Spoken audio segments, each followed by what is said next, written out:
అధికారం ఇచ్చిండు. నరేంద్ర మోడీ గారు గుజరాత్ను బాగు చేసుకోవడానికి సబర్మతి రివర్ ఫ్రంట్ కడితే ఈటల రాజేందర్ గారు సపోర్ట్లు కొడుతున్నారు. మా మోడీ గారు చూడండి గుజరాత్ మోడల్ ఎట్లా డెవలప్ చేసిండని. మరి అదే సబర్మతి రివర్ ఫ్రంట్ అట్లాంటిదే మూసీ రివర్ ఫ్రంట్ హైదరాబాద్లో కట్టుకుంటే రాజేందర్కి వచ్చిన కష్టమేంది దుఃఖమేంది నాకు అర్థం కాలే. రండి రాజేందర్ గారు, గత ప్రభుత్వంలో జీవోలు ఇచ్చారు. 2019లో మూసీలో ఉన్న ఆక్రమణలు తొలగించాలని జీవో ఇచ్చారు. మీరు అప్పుడు మంత్రే కదా, మీరు ఆ ప్రభుత్వంలో మంత్రే కదా. మరి ఈరోజు నేను వాళ్ళకి సూటిగా అడుగుతున్నా, ఏం చేద్దామో చెప్పుండ్రి, ప్రత్యామ్నాయం చెప్పుండ్రి, ఈ పేదలను ఎట్లా ఆదుకుందామో చెప్పుండ్రి. వాళ్ళందరూ ఆస్తులు ఉండిపోయి మూసీలో కట్టుకోలే, వాళ్ళ వాటర్ వ్యూ కోసం కట్టుకోలే, బతకలేని పరిస్థితుల్లో వాళ్ళు అక్కడికి పోయి ఉన్నారు. వాళ్ళు ఎట్లా బతికించుకుందామో చెప్పుండ్రి. అందుకే ఈరోజు మా బట్టి విక్రమార్క గారికి నా విజ్ఞప్తి, పొన్నం ప్రభాకర్ గారు ఎనివే హైదరాబాద్ ఇన్ఛార్జ్ మినిస్టర్, ముఖ్యమైన వాళ్ళందరినీ పిలిచి మీరు చర్చలు ప్రారంభించండి అన్న. వాళ్ళ సూచనలు తప్పకుండా స్వీకరిద్దాం. ఈ పేదోళ్ళని ఎట్లా ఆదుకుందామో చెప్తాము. కాక వెంకటస్వామి గారినే స్ఫూర్తిగా తీసుకుందాము. హైదరాబాదు నగరానికి వలస వచ్చి ఉద్యోగ ఉపాధి దొరక్క మూసీలో కలుషితమైన వాతావరణంలో బ్రతుకుతున్న వాళ్లకు ఒక మంచి జీవితానికి, వాళ్ళకు ఒక మంచి వసతులు కల్పించడానికి అవసరమైన ప్రణాళికలు మీరు సిద్ధం చేయండి. ఈ ప్రభుత్వం అది అమలు చేస్తుంది. వాళ్ళు దోపిడీ చేసిన దాంట్లో ఒక 10% పెడితే వీళ్ళ జీవితాలు బాగుపడతాయి. 1500 కోట్లు ఇవాళ వాళ్ళ బ్యాంకులు ఉన్నాయి, టీఆర్ఎస్ పార్టీ బ్యాంకులు. ఒక 500 కోట్లు ఇయ్యరే, అందరికీ ఇంత తలాయిని వంచి పెడదాము. 1000 ఎకరాల గజ్వేల్లో ఫామ్ హౌస్ ఉంది. 1000 ఎకరాలలో ఒక 500 ఎకరాలు అందరికీ ఇందిరమ్మ ఇల్లు కట్టిస్తా. అందులో నేను ఇల్లు కట్టించే బాధ్యత నాది. భూదానం నువ్వు చేయి చంద్రశేఖరరావు. పోనీ కేటీఆర్ నీకు 50 ఎకరాలు ఉంది జన్వాడలో, ఓ 25 ఎకరాలు ఒక పక్కకి మంచిగా 10 అంతస్తులలో అందరికీ ఇందిరమ్మ ఇల్లు కట్టిస్తా ప్రభుత్వం నుంచి సొమ్ము పెట్టి. ఇవన్నీ మీరు దోసుకుంటూ వచ్చినాయి కదా, మీ తాత సంపాదించిన ఆస్తా కాదు కదా, మీ తాత ఇచ్చింది కాదు కదా. మీరు అందరూ 2009 కంటే మీరు మేలెత్తు. 2009 ఎన్నికలలో ఎలక్షన్ అఫిడవిట్ పెట్టారు కదా. 2005లో హరీష్ రావు ఎలక్షన్ అఫిడవిట్ ఉంది. 2004లో కేసీఆర్ అఫిడవిట్ ఉంది ఎలక్షన్ది. అక్కడి నుంచి వరుసగా తీసుకుంటూ మీ ఆస్తులు ఎట్లా పెరిగినాయో తెలుస్తాయి. మీ టీవీలు ఎట్లా వచ్చినాయి, పేపర్లు ఎట్లా వచ్చినాయి, ఆస్తులు ఎట్లా వచ్చినాయి, ఫామ్ హౌస్లు ఎట్లా వచ్చినాయి, పార్టీ ఆఫీసులు ఎట్లా వచ్చినాయి, ఇవన్నీ 1000 కోట్ల రూపాయల పెట్టుబడులు ఎట్లా వచ్చినాయి.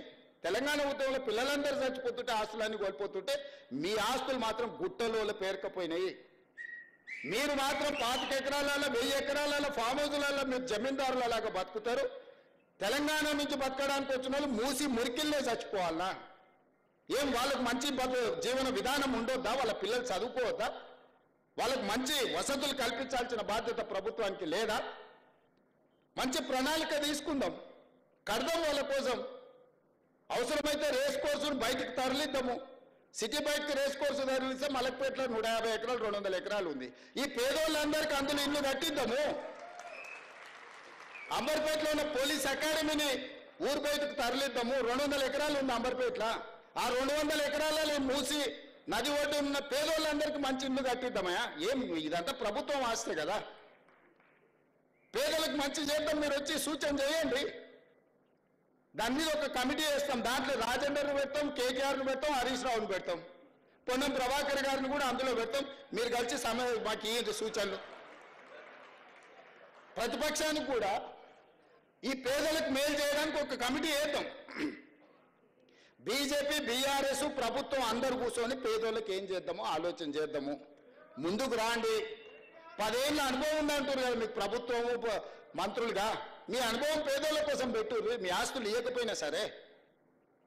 కాబట్టి ఇక్కడ ఉన్న నా మిత్రులందరికీ ఒకటే, వాళ్ళు ఏదో సోషల్ మీడియా నిజంగా పోయినోనికి దుఃఖం ఉంటుంది. నాకు అర్థం కాదానే. ఓ పేదోడికి జీవితాంతం కష్టపడి కొనుక్కుంటానో కట్టుకుంటానో అది కూలిపోతే దుఃఖం ఉంటుంది. దుఃఖం ఎంత ఉంటుందంటే ఇంకా బతకడం కూడా దండగా. ఈ భూమి ఇట్లా పగిలిపోయి అందులో కూరుకుపోయి చచ్చిపోయినా పర్వాలేదు, ఏంది బాధ అని ఉంటుంది. 20 ఏళ్ళ నుంచి ప్రతిపక్షంలో ఉన్న పేదోడు బాధ తెలియకుండానే నేను ఇంత దూరం వచ్చినా. కానీ ఆ బాధ ఉన్న పేదోళ్ళని ఎట్లా ఆదుకుందామో చెప్పండి అంటున్నా. బాధ తెలియకుండా మేము ఇక్కడికి రాలే. బాధ తెలిసి ఒక్కొక్క మెట్టు ఎక్కుకుంటా ఆ పేదలకు అండగా నిలబడుకుంటూ వచ్చినాము. పేదోళ్ళ కోసం కొట్లానే కమ్యూనిస్టులు వెంకటరెడ్డి గారు ఇక్కడ ఉన్నారు, కోదండరామ్ గారు ఇక్కడ ఉన్నారు, తెలంగాణ కోసం కొట్లాడినారు. వీళ్ళందరినీ కూర్చోబెట్టి మాట్లాడదాం రండి. ఏ ప్రణాళికతో ముందుకు పోదామో బాగు చేద్దామో మన నగరాన్ని బాగు చేసుకుందామో మీరు చెప్పండి. ఏది చేసినా అడ్డం పడి శనీశ్వరులాగా శని కాలకే మూటలాగా ప్రభుత్వం ఏ కార్యక్రమం చేసినా రైతు రుణమాఫీ చేసినవా 25 రోజుల్లో 18,000 కోట్ల రూపాయలు 22,22,663 మంది రైతులకు 2 లక్షల అప్పున్న ప్రతి రైతుకు మాఫీ చేసిన నేను. దాని సంపూర్ణంగా బట్టి విక్రమార్క గారు సహకరించిన అన్ని దిక్కులో ఉన్న రూపాయి బిగబట్టి 18,000 కోట్ల రూపాయలు వాళ్ళ ఖాతాలు వేసినాం.